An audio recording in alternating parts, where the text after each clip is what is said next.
Good morning friend. आज दोबारा से फिर हम लोग एक बार एसआरएम चैनल के ऊपर मिले हैं और आज हम लोग एक बहुत ही इम्पॉर्टेंट टॉपिक्स को डिस्कस करने चलेंगे। Working of institution class 9th का ये चैप्टर है और चैप्टर नंबर 5 है। तो चलिए वर्किंग ऑफ इंस्टीट्यूशंस के बारे में हम लोग आज देखते हैं। तो वर्किंग मतलब इसमें क्या है कि जो इंस्टीट्यूशन है वो किस तरीके से काम करता है, इस चीज़ के बारे में हम लोग देखेंगे। तो एक्चुअली होता है क्या है कि डेमोक्रेसी जो है, डेमोक्रेसी से हम लोग समझते हैं कि एक इलेक्टेड गवर्नमेंट्स हो या हमारा एक रिप्रेजेंटेटिव हो, इलेक्टेड रिप्रेजेंटेटिव्स हो। तो बात केवल इतने से नहीं बनता। सवाल है कि वो जो इलेक्टेड गवर्नमेंट्स होगा उसको कुछ रूल्स एंड द प्रोसीजर्स को फॉलो करना पड़ेगा और उसको उसी इंस्टीट्यूशंस के अंतर्गत रह करके काम करना पड़ेगा। ये जो चैप्टर है working of such institution in democracy, इसमें हम लोग इन्हीं इंस्टीट्यूशंस के बारे में समझेंगे कि अगर हम लोग अपने यहाँ देखें तो हमारे यहाँ 3 तरह का इंस्टीट्यूशन जो है बहुत ही इंपॉर्टेंट होता है, जो कि इस चैप्टर में अब आगे पढ़ेंगे तो उसमें हम देखेंगे भी। Legislature, executive and the judiciary. और ये हम लोग 3 शुरू से जान रहे हैं। लेजिस्लेचर्स क्या करता है कि वो किसी भी लॉ को जो है वो फ्रेम करता है, लॉ बनाता है। लॉ मेकिंग बॉडी अगर बोलेंगे तो वो लेजिस्लेचर है। और एग्जीक्यूटिव जो है वो जो लॉ बना उसको जो है एग्जीक्यूट करवाने का काम एग्जीक्यूटिव के ऊपर रहता है। और जो तीसरा इंस्टीट्यूशन है कि अगर कुछ कॉन्फ्लिक्ट्स वगैरह आ गया तो वो जुडिशरी जो है इस चीज़ को सॉल्व करेगा। गवर्नमेंट और सिटीजन्स के बीच में अगर कुछ कॉन्फ्लिक्ट्स आ गया तो उस कॉन्फ्लिक्ट्स को हमारे यहाँ जो सुप्रीम कोर्ट है और हाई कोर्ट है, जो जुडिशरी है, वो उसको सॉल्व करेगा। तो इन्हीं तीनों इंस्टीट्यूशंस के बारे में और गवर्नमेंट किस तरीके से वर्क करता है, इस चैप्टर में हम लोग जो है उस चीज़ को समझेंगे। तो चलिए, और अब हम लोग इस चैप्टर्स में जो है एनसीईआरटी का ये बुक से हम लोग जो है आज पढ़ते हैं कि क्या क्या हमारा एनसीईआरटी क्या कहता है। तो सबसे पहला एनसीईआरटी का बुक जैसे ही आप लोग उठाइएगा तो इसमें सबसे पहले जो है how is major policy decision taken, मतलब एक क्वेश्चंस करता है कि जो मेजर पॉलिसीज है, मेजर पॉलिसी का जो डिसीजन होगा वो कैसे लिया जाता है। तो मेजर मतलब वैसा पॉलिसी जो बहुत ही इम्पॉर्टेंट हो, जो महत्वपूर्ण जो पॉलिसीज होता है उसका जो है डिसीजन कैसे लिया जाता है। तो इसमें स्टार्टिंग में ही एक गवर्नमेंट के ऑर्डर के बारे में यहाँ पे जिक्र किया गया है। और ये जो गवर्नमेंट्स का ऑर्डर है वो 13 अगस्त 1990 का है कि गवर्नमेंट ऑफ इंडिया का एक ऑर्डर इशूज है। It was called an office memorandum. और ये जो ऑर्डर है इसको हम लोग ऑफिस मेमोरेंडम कहते हैं। Like all government order it had a number. जितने भी गवर्नमेंट्स का ऑर्डर होगा तो उन सब में कुछ एक नंबर होता है, वो नंबर दिया जाता है and is known as that memorandum number. और उसी नंबर को हम लोग मेमोरेंडम नंबर के नाम से जानते हैं।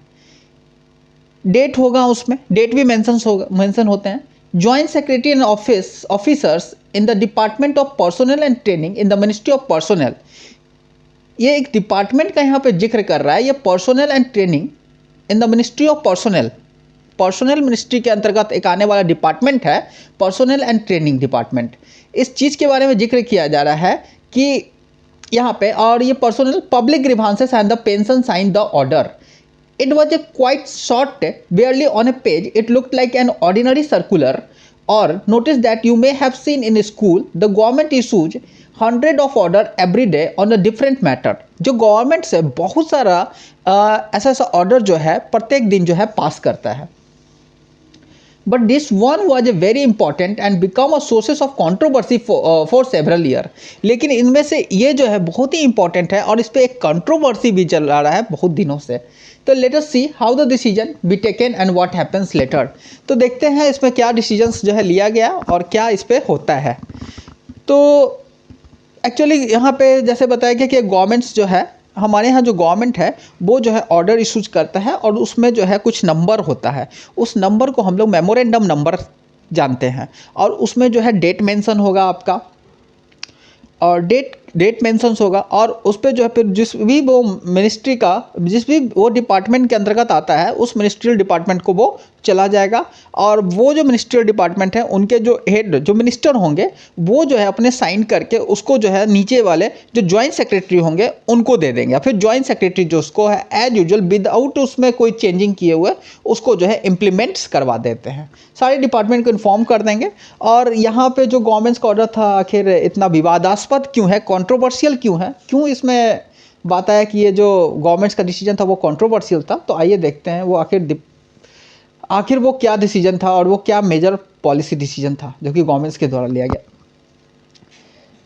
तो government of India department of personal and training memorandum number आपका दिया हुआ है, डेट भी मेंशन है, सब्जेक्ट था 27% reservation for socially and educationally backward classes in civil post services, मतलब SEBC अगर शॉर्ट में बोले तो सोशली एजुकेशनली बैकवर्ड क्लासेस, इनको जो है 27% रिजर्वेशन जो है दिया गया था। और इसमें क्या हुआ था कि एक मंडल कमीशन, जब आगे हम लोग चैप्टर्स को डील करेंगे तो एक्चुअली हुआ क्या कि मंडल कमीशन का जो है रिपोर्ट जो था वो दिया गया और उनके रिकमेंडेशन पे जो है ये जो OBC को 27% रिजर्वेशन जो है जॉब्स में और इंस्टीट्यूशन में दिया गया था। तो ये जो ऑर्डर था अनाउंस ए मेजर पॉलिसी डिसीजन, इसको हम लोग एक मेजर पॉलिसी डिसीजन कह सकते हैं। It said that 27% of the vacancies in civil post and the services under the government of India are reserve for the socially educationally backward classes, मतलब 27% का जो रिजर्वेशन है वो जो है जो सोशली सामाजिक तौर पे या शैक्षणिक तौर पे जो सोसाइटी में पिछड़ चुके हैं उनके लिए इंतजाम किया गया था SEBC के लिए। SEBC is another name for all those people who belong to caste that are considered backward by the government, वैसे कास्ट जिनको कि गवर्नमेंट जो है बैकवर्ड कंसीडर करता है, SEBC जो है उनका एक दूसरा नाम है, उन्हीं का नाम है। Benefit of job reservation was still the available only to schedule caste, पहले जो रिजर्वेशन मिला करता था वो केवल और केवल शेड्यूल कास्ट और शेड्यूल ट्राइब को था। एक नया थर्ड कैटेगरी जिसमें आता है SEBC socially educationally backward classes, ये इंट्रोड्यूस किया गया था। Only a person who belong to backward caste were eligible for this quota 27% job, और केवल ये उन्हीं लोगों के लिए था जो कि SEBC से बिलोंग करते थे, उनको जो है जॉब में और किसी भी गवर्नमेंट के इंस्टीट्यूशन में 27% रिजर्वेशन दिया गया था किसी भी जॉब को कम्पीट करने के लिए। तो ये जो डिसीजंस था ये डिसीजंस किस तरह से लिया गया, इसमें तो पहले हम लोग मेमोरेंडम नंबर देखे थे और एक डेट देखे और उसके बाद जो था ज्वाइंट सेक्रेटरी का साइन देखे और इसको लागू करवा दिया गया। लेकिन ये जो है इसको डिसाइड आखिर कौन किया, who decided to issue this memorandum, कौन डिसाइड किया कि ये जो मेमोरेंडम है इसको इशू किया जाएगा। तो clearly such a big decision could not have been taken such a big decision could not have been taken by the person who signed the document। तो यहाँ से एकदम साफ हो जाता है कि इतना बड़ा जो डिसीजन है जो पर्सन साइन कर रहा है वो पर्सन इस डिसीजंस को तो नहीं लिया है।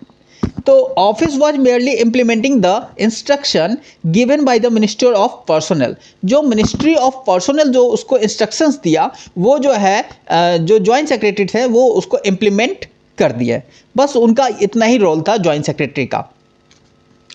Public grievance and pension of which the department was a part, और ये जो डिपार्टमेंट था जो हम लोग पर्सनल एंड ट्रेनिंग और ग्रीवांसेस एंड पेंशंस वाला, वो एक जो था आपका केवल और केवल एक डिपार्टमेंट था जिससे वो बिल जो है रिलेट करता था, वो जो लॉ था उसको रिलेट करता था। Of which the department was a part, एक हिस्सा था। We can guess that such a major decision would have involved other major functionaries in our country, और इसके लिए जो है जो अदर जो फंक्शन था फंक्शनरीज था हमारे देश में वो इसके लिए थे। अब देखिए कैसे कैसे ये जो है डिसीजन था गवर्नमेंट्स का। तो एक्चुअली हुआ क्या कि पूरे समाज में इंडिया में क्या हुआ कि एक्चुअली एक बात उठा कि सोशली रूप से या समाज में जो सोशली एजुकेशनली बैकवर्ड जो समाज में जो शैक्षणिक तौर पे पिछड़ गए हैं या पिछड़ गए तो उनको जो है रिजर्वेशन जो है दिया जाए तो इसके लिए क्या हुआ कि